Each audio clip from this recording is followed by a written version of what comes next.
আবার আমাদের দেশে কাকে বলবেন আপনি বলেন? মসজিদের সেক্রেটারি, মুতল্লি, মসজিদের সভাপতি, ক্যাশিয়ার। আজকে বদলে দেখেন তার বাবা বন্ধন লোনের সেক্রেটারি। কথা বলে না? আপনাদের দিকে বন্ধন লোন চলে না? হ্যাঁ, গ্রুপ লোন চলে না? আবার গ্রুপ লোনে বন্ধন লোন আবার সেক্রেটারি সভাপতি মেয়েদেরকে করে। আবার যেমন তেমন মেয়েকে সেক্রেটারি সভাপতি দেবে না। ও দেখবে দেখতে চমৎকার কে আছে, হ্যাঁ, গাড্ডা কুটুম দেখবে তাকে সেক্রেটারি করি। কথা বলেন না কেন? হ্যাঁ, হাসলে হবে। হ্যাঁ, আর মেয়ে ছেলেরা যদি সেক্রেটারি সভাপতির পদ পেয়ে যায়, ও তো মনে করছে ঘৃণা হুজুরে মনে হচ্ছে আসমানে উঠে পড়ি যাবে। হ্যাঁ, আছে না? নাই কথা বলেন। কাকে দোষ দেবেন আপনি?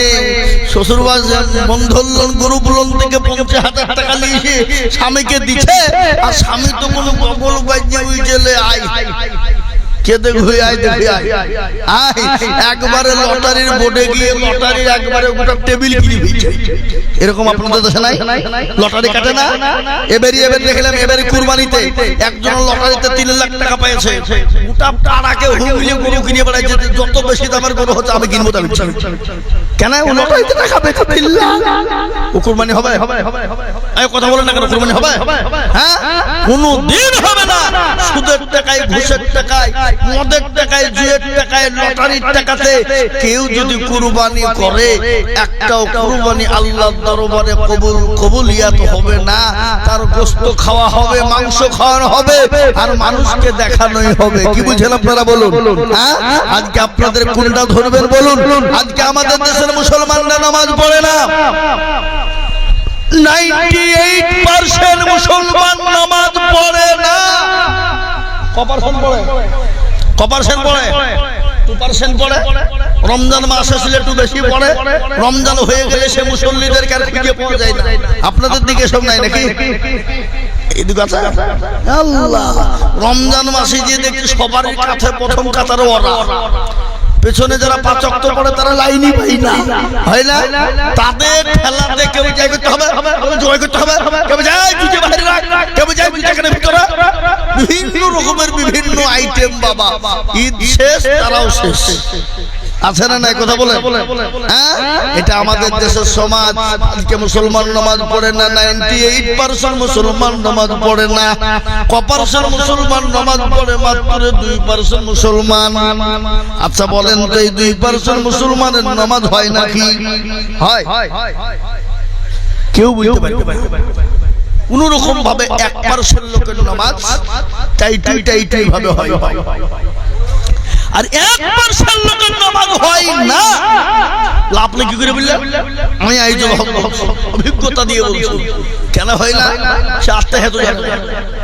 15 বছর ধরে নামাজ পড়ে, 20 বছর ধরে নামাজ পড়তে। চাচা দাড়ি পেকে গেছে, চুল পেকে গেছে, দাঁত পড়ে গেছে, কানে কালা, চোখে দেখতে পাই না, আত্মাহেতু জানে না, দুরূদ শরীফ জানে না, দোয়া মাসুরা জানে না, দোয়া সানা জানে না।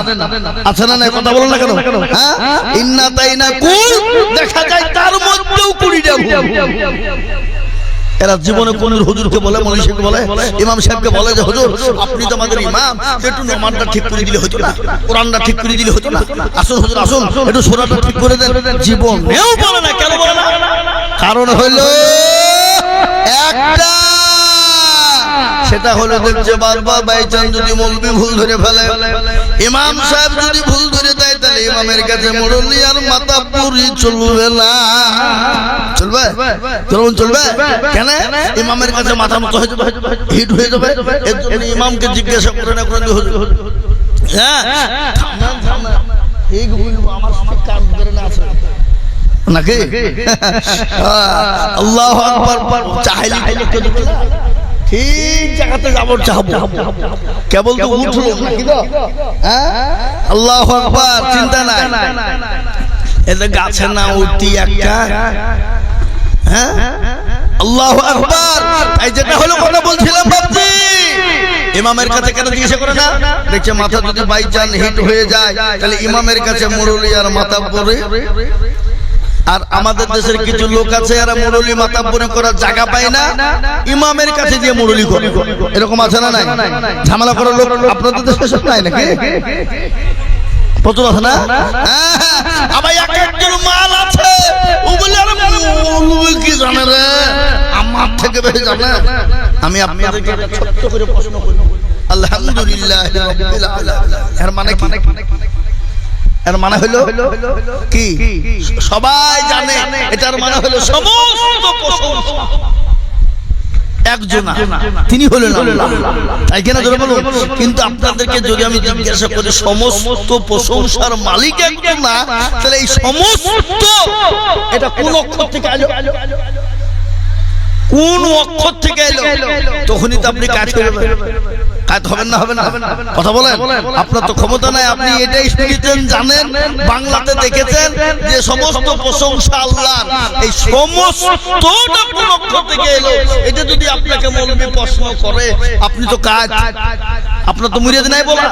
তাহলে এই সমস্তটা কোন অক্ষর থেকে এসেছে, এটা মৌলবিকে শিখতে হয়েছে আগে 10 দিন।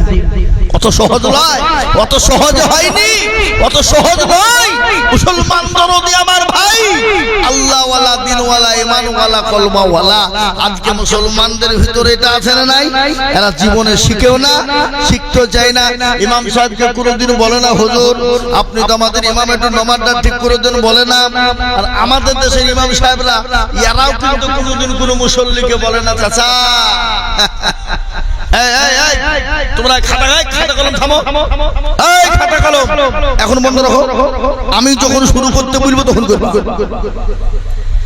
জি ভাইরা আমার দরদি মুসলমান, আল্লাহওয়ালা, দিনওয়ালা, ইমানওয়ালা, ইমাম সাহেবরা কিন্তু কোনদিন কাউকে বলে না বলি সাহেব, চাচা, ভাই, চাচা, ও চাচা এসে বসের টমাটো ঠিক করে দি। ইমামরাও বলে না। বলে কেন বলে না? কারণ আছে। কারণ তোমাদের ভাগ্য ভালো, অজু করিয়ে নামাজ পড়ায়। বেশি কায়দা করলে বিনা ওযুতে নামাজ চালিয়ে দিব, তোর নামাজ হলি বাকি না হলি। হ্যাঁ, এরকম আছে না নাই?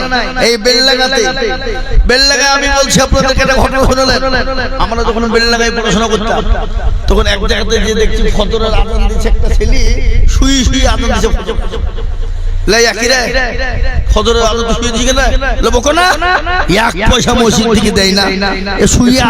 ভাগ্য ভালো, হ্যাঁ বুঝতে পারলেন না? বললেন না শুয়ে আজান দিচ্ছি, ভাগ্য ভালো, হ্যাঁ 1 পয়সা দেয় না, নামাজ পড়িয়ে দিচ্ছি, এটি ওদের ভাগ্য কত।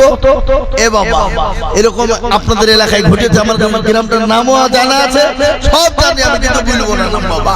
কিন্তু বহুতারা বুজুর্গ দোস্ত, আজকে আমাদের দেশে ইমামদের, আলেমদের মান আছে, সম্মান আছে। কথা কন, কথা কন, কথা। আগে মৌলভী সাহেবরা যে রাস্তা দিয়ে যেত, অন্য জনা ওই ছেলে পিলেরা দূর দিয়ে সরে যেত, আর এখন মৌলভীর গায়ে এরকম করে বাড়ি মারি দিয়ে সিগারেটে মারছে। এরকম আছে না নাই? আমার মাল দলছে এরকম করি। হুজুর ভালো আছেন? হয় না, হয় না। আল্লাহ আমাদেরকে পিটবে না, পিটবে না? আগে মাস্টার দেখলে ছেলেরা স্কুলতে আসছে, দেখছে স্যার যাচ্ছে, আগে বের করে সাইকেল থেকে নেমে গিয়ে দাঁড়িয়ে গেছে, সাইড দিয়ে বলছে স্যার ভালো আছেন, ভালো আছেন। আর এখন স্যারের সামনে দিয়ে ও যদি স্যার যায় ডাইন দিয়ে, তো চলে যায় একবারে বাম বাম। আছে না নাই? কথা বলেন। ঠ্যাং তুলে স্যার যদি পা তুলে দাঁড়ায়, ও আবার ঠ্যাংকে আকাশ দিয়ে ঘুরিয়ে নিয়ে যে দাঁড়ায়। আছে না নাই? আজকে কোথায় মানবতা আছে বলেন? কাকে শিক্ষা দেবেন আপনি? আজকে আমাদের শিক্ষার অভাব, আজকে আমাদের দ্বীনি শিক্ষার অভাব, আজকে আমাদের ইসলামী শিক্ষার অভাব, আজকে আমাদের কুরআনী শিক্ষার অভাব। আজকে আপনার ছেলেকে স্কুলে দেন, ভালো করে কথাটা নেবেন, খারাপ মন্তব্য নেবেন না আমার বিরুদ্ধে।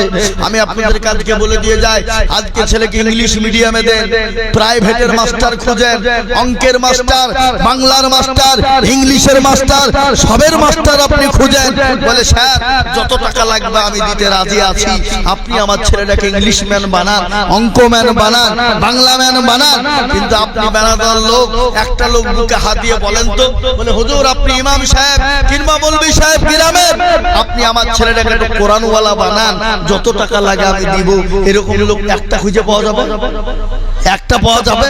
কাকে দোষ দিবেন আপনি, কার বিরুদ্ধে বলবেন আপনি, আজকে কাকে শিখাবেন আপনি? কিন্তু এটা শিখেলেন, জেনেলেন, আমি আপনাদেরকে শেখাতে মানা করিনি। ছেলেকে মাস্টার বানান, ডাক্তার বানান, উকিল বানান, জজ বানান, ব্যারিস্টার বানান, গাড়িওয়ালা, বাড়িওয়ালা, এমএ বিএ ডিএড বানান, কোনো বিরোধী নাই, বাধা নাই বাবা। ছেলেকে সুশিক্ষায় শিক্ষিত করবেন, কোনো বাধা নাই। কিন্তু ছেলেকে নামাজি বানান, কোরআনওয়ালা বানান, দিনওয়ালা বানান। ছেলেকে ইসলামের কালচার দেন, ছেলেকে ইসলাম শিক্ষা দেবেন, ছেলেকে তিনি শিক্ষা দেবেন, ইসলামের শিক্ষা দেবেন, নামাজের শিক্ষা দেবেন বাবা। দেখবেন ছেলে যদি নামাজি হয়, দিনদার হয়, ইমানদার, কলমাওয়ালা হয়, কোরআনওয়ালা হয়, দেখবেন সে বাড়িতে কোনোদিন অভাব হবে না, সে বাড়িতে কোনোদিন বেয়াদবি পুনামো কাজ হবে না। সেই ছেলে কোনোদিন বাপের সঙ্গে খারাপ ব্যবহার করবে না, সেই ছেলে কোনোদিন মায়ের সঙ্গে ব্যবহার খারাপ করবে না, সে ছেলে কোনোদিন চাচা চাচির সঙ্গে খারাপ ব্যবহার করবে না, সে ছেলে কোনোদিন পাড়া প্রতিবেশীর সঙ্গে খারাপ ব্যবহার করবে না। কেন? নবীর আদর্শ যদি তার জীবনে ঢুকে যায়, আদর্শ যদি হয়, সে তার দ্বারা অন্যায় কাজ হবে না। ও মুসলমান, আল্লাহওয়ালা, দিনওয়ালা, ঈমানওয়ালারা, আমাদের ভিতরে সুশিক্ষায় শিক্ষিত নাই, আজকে আমাদের ভিতরে মুসলমান নাই, আজকে আমাদের ভিতরে রোজা নাই, কোরআন নাই, কলমা নাই, আজকে আমাদের ভিতরে কোনো জিনিস নাই। এই জন্য আজকে গোটা পৃথিবীর বেঈমানরা মুসলমানদের উপর অত্যাচার শুরু করেছে। আজকে মুসলমানদের মসজিদ ভেঙে দিতে চায়, মুসলমানদের মসজিদ কেড়ে নিতে চায়, আজকে মুসলমানদের মাদ্রাসা কেড়ে নিতে চায়, আজকে মুসলমানদের কোরআনকে পুড়িয়ে দিতে চায়। ও মুসলমান গো, আজ যদি আমরা নামাজি হয়ে যেতাম, মসজিদমুখী হয়ে যেতাম, দিনমুখী হয়ে যেতাম, কোরআনওয়ালা হয়ে যেতাম না বাপ, গোটা পৃথিবীর বেঈমানরা একদিকে হয়ে গেলে ইনশাআল্লাহ মুসলমানদের কেউ ক্ষতি করতে পারবে না।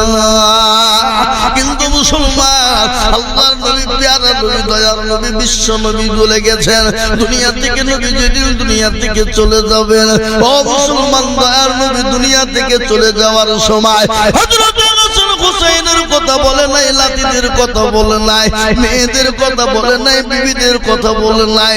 আল্লাহ রাসূল বারংবার বলে গেছে, আমার সাহাবারা নামাজ, ও আমার উম্মতেরা নামাজ, আমার উম্মতেরা নামাজ। সেই নামাজ আজ মুসলমান পড়ে না।